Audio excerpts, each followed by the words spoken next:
My name is Panayotopoulos, and I'm doing my persuasive speech on drinking and driving. Hi, and welcome. Have you ever contemplated getting into your car after having just one too many drinks, thinking to yourself, I'm fine, no big deal, I've done this plenty of times. I'm sure many of you have been put in this situation at least once or twice. I'm here today to tell you that it is a very big deal. Every 20 to 30 minutes, a loved one is killed here in America every single day. People make the huge mistake of getting into their cars after a couple or even a lot of drinks. They put not only their own, but other lives at risk as well. I'm sure that you or someone you know has lost a loved one due to drinking and driving. 3 in every 10 Americans will be a part of an alcohol-related accident in their lifetime.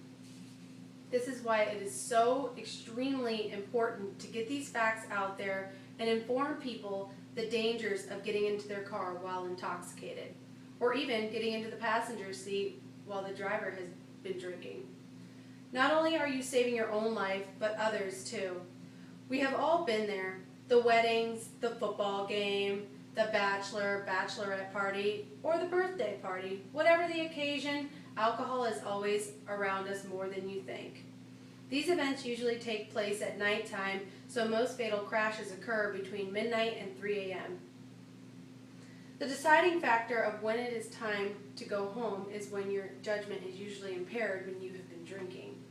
They get into their car, and 8 times out of 10, they will get pulled over and get a DUI, which stands for driving under the influence. If you blow past the legal limit of .08, then you are slapped with some shiny new bracelets and a free ride to jail to spend the night. Not exactly my idea of a fun night.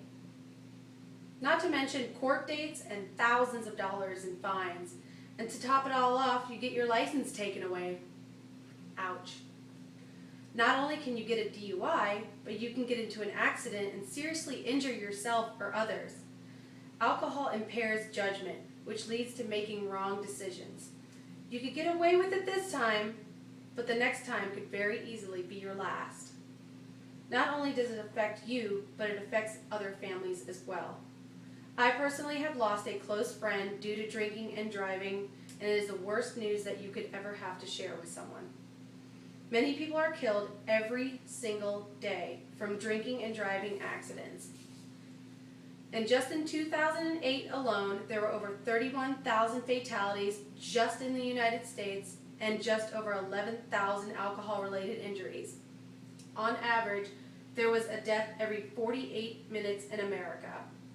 That's just in the United States alone, people, not even the entire world. The sad thing is, 14% of children who don't even have a chance, the age of 15 and younger, are killed in a car crash every year. Surprisingly, cars are not the only problem when it comes to operating a vehicle while intoxicated.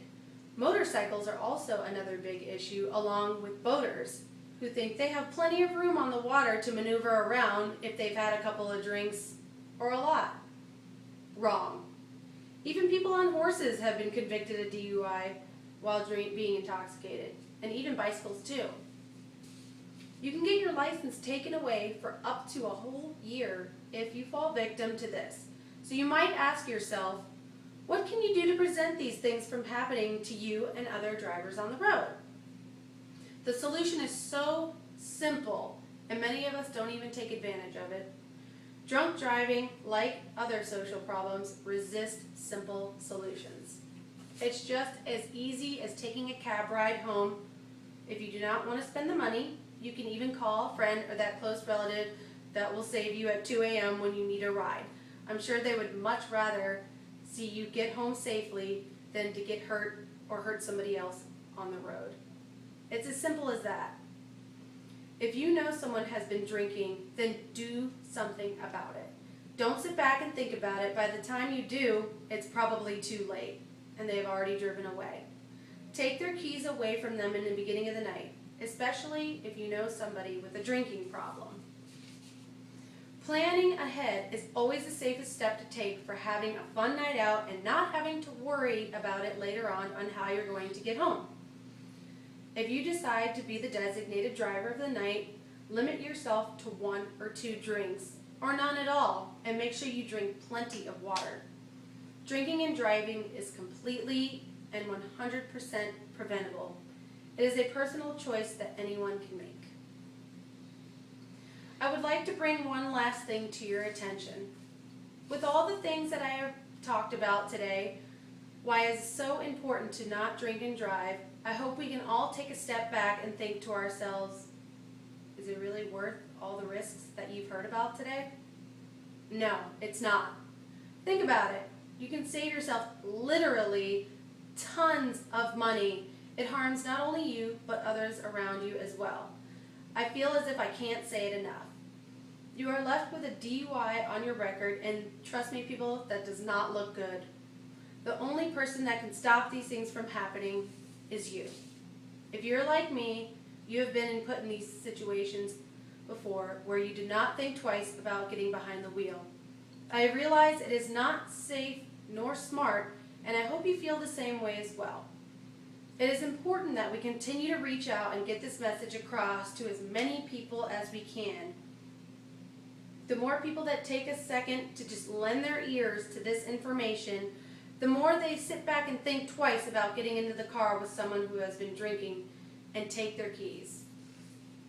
This year alone, 10,839 people will die from this issue every 50 minutes. That's not even an entire hour.